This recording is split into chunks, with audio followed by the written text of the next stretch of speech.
Magandang araw sa lahat at ngayon ay pag-aaralan natin ang mga pondasyong dulog o teorya lalo na sa kwalitatibong pananaliksik. Bakit mahalaga ang pondasyong theoretical sa kwalitatibong pananaliksik? Ang kwalitatibong pananaliksik ay mahalaga lalo na sa pag-unawa sa mga pondasyong theoretical dahil ito ang nagbibigay direksyon sa kabuuang disenyo, proseso at interpretasyon ng datos. Sa pag-aaral ni Anfara at Mertz, kailangan itong maunawaan dahil may iba't ibang gamit. Paglilinaw sa disposisyon sa epistemolohiya, pagtukoy sa lohika sa likod ng mga metodolohiyang pinili, pagbuo ng teorya batay sa resulta ng pag-aaral, at gabay o balangkas sa pananaliksik. Bilang dagdag, ang mga pundasyon na hindi lamang mga palamuti bagkus may konkretong gamit sa bawat bahagi ng kwalitatibong pananaliksik. Una, gabay sa pagdidisenyo ng pananaliksik. Pangalawa, tumutulong sa pagpili ng metodo at teknik. Pangatlo, nagbibigay ng linaw sa papel ng pananaliksik. Ikaapat, gabay sa pagsusuri at interpretasyon ng datos. At panghuli, binibigyang katwiran ang iyong paraan. May binigay na balangkas si Saunders. Ito makikita natin na mga teorya, mga philosophies ay ito yung pinakamalawak. Kumbaga ito yung ating gabay sa paggawa ng ating pananaliksik. Sunod nito, ano yung mga dulog o approaches kung tayo ba ay magkakagamit ng kwalitatibong pananaliksik or gagamit ba tayo ng kwantitatibong pananaliksik. At kapag yan ay naisakatuparan, pipili na tayo agad ng mga gagamitin ninyo. Maaari kayong mag-eksperimento, survey, case study, action research, ethnography, at iba pa. Or pwede ninyong pagsabayin ang dalawa. So dito makikita natin na bago tayo makakuha ng datos, bago natin i-analisa ang datos, nag-uumpisa lahat sa isang malawak na teorya o mga dulog approaches sa paggawa ng research.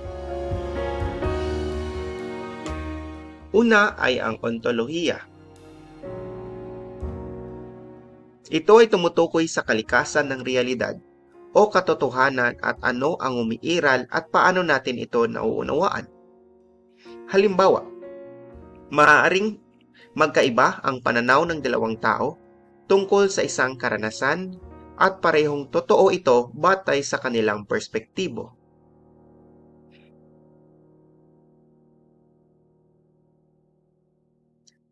Isang halimbawa, pananaw ng mga magulang sa paggamit ng module ng mga anak noong pandemya. Maaaring magkaiba ang pananaw ng dalawang tao tungkol sa isang karanasan. Maaaring ang ganitong magulang ay sang-ayon at ano pa yung kanyang mga ibang paliwanag kung bakit siya sang-ayon, yung iba namang mga magulang ay hindi sang-ayon.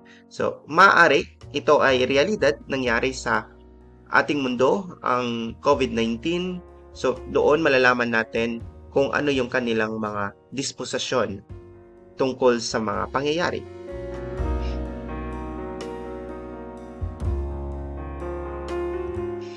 Ayon kay Dr. Gunawan, ang ontolohiya sa pananaliksik ay kung ito yung nakikita mo ang realidad na nabuo sa sosyal. At ito ay pag-intindi ng kalikasan ng realidad at existence na pag-aralan. So, maaring kung objektibong realidad, maaring gumawa ka ng kwantitatibong panaliksik. Kung subjektibong realidad naman, ay maaring ang gawin mo ay kwalitatibong pananaliksik.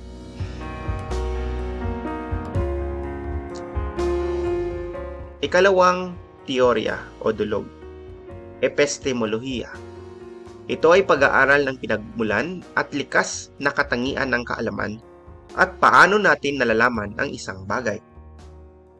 Halimbawa, pagbuo ng kamalayan sa kalusugan sa mga komunidad sa pamamagitan ng pakikipag-ugnayan ng barangay health workers.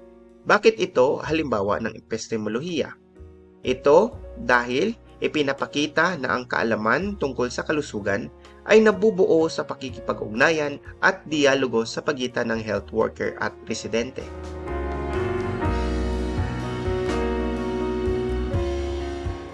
Dagdag na kaalaman, ayon kay Edelhem noong 2014, epistemology or the study of knowledge receives in our rationalist society more emphasis because it sets out to explain why we jointly decide that certain things are true and others are not. Samantala, kay Kilam naman, the word epistemology originates from Greek. It is derived from the Greek words epistem, meaning knowledge, and epistenia, meaning to understand or know. Epistemology examines the relationship between knowledge and the researcher during discovery. Pangatlo, aksiolohiya. Ito ay tinitingnan natin yung pagpapahalaga natin, lalo na ng isang researcher. Bawat isa ay dapat nating tanggapin na mayroong bias, lalo na kung ikaw ay nag-i-interview. Maring iba-ibang pananaw, so dapat hindi natin itanggi ang kanilang mga pananaw. Ibig sabihin, ito ay subjective. Dapat tanggapin natin kasi iba-iba tayo ng karanasan at iba-iba tayo ng pananaw. Kinikilala, sa kwalitatibong pag-aaral, kinikilala at iniobserbahan ang values ng isang mananaliksik. Kasi maaaring makakaapekto ito kung ano ang pinaniniwalaan ng isang mananaliksik. Kaugnay nito, ang sariling pananaw ng mananaliksik ay maaaring makaapekto sa interpretasyon ng datos. Halimbawa, paglalahad ng karanasan ng LGBTQ+ sa loob ng konserbatibong pamayanan, isang autoethnografiya. Ang paliwanag dito, gumagamit ng autoethnography kung saan ang mananaliksik ay bahagi ng pag-aaral, kaya malinaw ang kanyang values, bias, at emotional na connection. Panghuli, ayon kay Howat, mayroong impact ang aksiolohiya sa pagsagawa ng pananaliksik. Una, pag-alam sa layunin ng pananaliksik. Ikalawa, pagpili ng metodo sa pananaliksik. Pangatlo, konsiderasyong etikal. Pang-apat, pag-interpreta ng datos at analisis. At panglima, paglalahad ng resulta ng pananaliksik.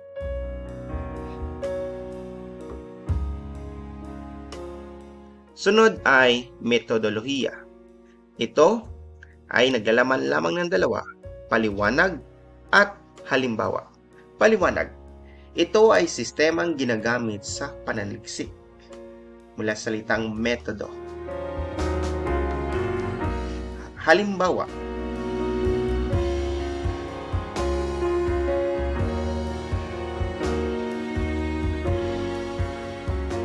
Pag-aaral sa karanasan ng mga OFW na ina sa pagpapalaki ng anak mula sa malayo, isang phenomenological na lapit.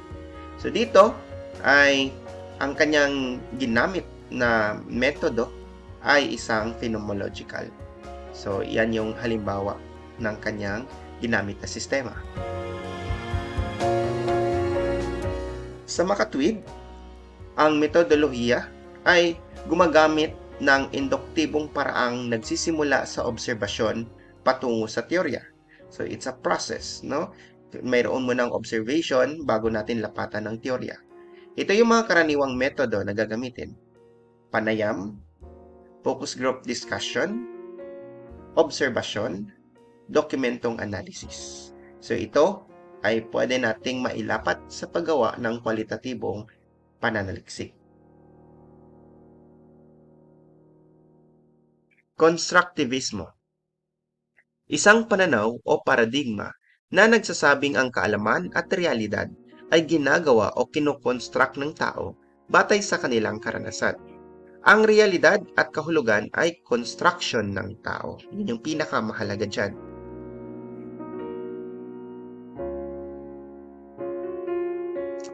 Hindi objektibo ang katotohanan.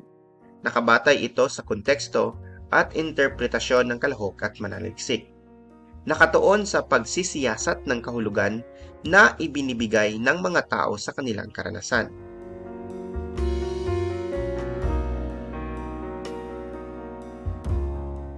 Halimbawa, pagbuo ng identidad ng mga kabataang lumaki sa blended family, isang case study.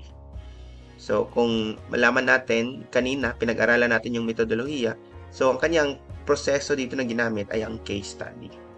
So, dito, pinapakita na hindi fix ang kahulugan ng pamilya o identidad. Ito ay naipapaloob sa karanasan. So, dito nabubuo natin na ang idea kung ano yung mga kaalaman, ano yung karanasan ng isang tao, individual na lumaki sa isang unique family, no? Or kaiba. Maaring makabuo tayo dyan ng ideya kung ano sila bilang isang tao. Interpretivismo. Isang pananaw na nagsusulong ng pag-unawa sa lipunan sa pamamagitan ng interpretasyon ng kahulugan ng kilos at karanasan ng tao. Ginagamit ang interpretasyon upang maunawaan ang mga simbolo, wika at kilos sa kontekstong panlipunan. Halimbawa, pag-unawa sa pananampalataya ng mga deboto ng Nazareno, isang interpretatibong analysis. So dito ay inilalarawan kung paano or bakit mayroong mga tao na nananalig sa Nazareno. Layunin ng pag-aaral na maunawaan ang panloob na kahulugan ng panata, sakripisyo at pananampalataya sa perspektibo mismo ng deboto. Bilang buod ng talakayang ito, meron tayong ontolohiya, epistemolohiya, aksiolohiya, metodolohiya, konstruktivismo at interpretivismo. Ito yung mga theoretical na pananaw or philosophical foundation, itong tatlong ito. Samantala, ang metodolohiya naman ay hindi teorya, bahagi lamang ito ng isang pananaliksik. Maring ang kwante mayroon din ito. Konstruktivismo, ito yung mga paradigm or approaches. Kasama ng interpretivismo, ito ay approaches. So, paliwanag, nandito rin ang mga paliwanag. Ontolohiya, tumutukoy sa kalikasan ng realidad. Epistemolohiya, tumutukoy sa kalikasan ng kaalaman. Aksiolohiya, tumutukoy sa papel ng values. Metodolohiya, tumutukoy sa paraan ng pagsasagawa ng pananaliksik. Konstruktivismo, isang teoryang panlipunan na nagsasabing ang kaalaman at realidad ay ginagawa ng tao batay sa karanasan at wika. Interpretivismo, isang pananaw o dulog na gumagamit ng interpretasyon upang maunawaan ang kahulugan ng karanasan ng tao. So dito yung termino na ginamit. Ang ontolohiya ay hindi siya mapupunta sa teorya at dulog. Ito ay isang paradigm or philosophical foundation. Kanina nagpakita si Saunders ng isang framework or balangkas. Kumbaga ito yung pinakamalawak sa lahat. Katulad ng epistemolohiya at aksiolohiya. So, ibig sabihin, kung tumutukoy sa pagpapahalaga, no? Halimbawa, pinapahalagahan mo ang kalikasan, bias ka, no? Pwedeng bias ka. So, maaari kang magsagawa ng isang pananaliksik kung ano-ano ang mga hindi angkop na itatanim na mga puno. Kasi nga, ay yung values mo na aapektuhan yung isasagawa mong research. That is aksiolohiya. Diba?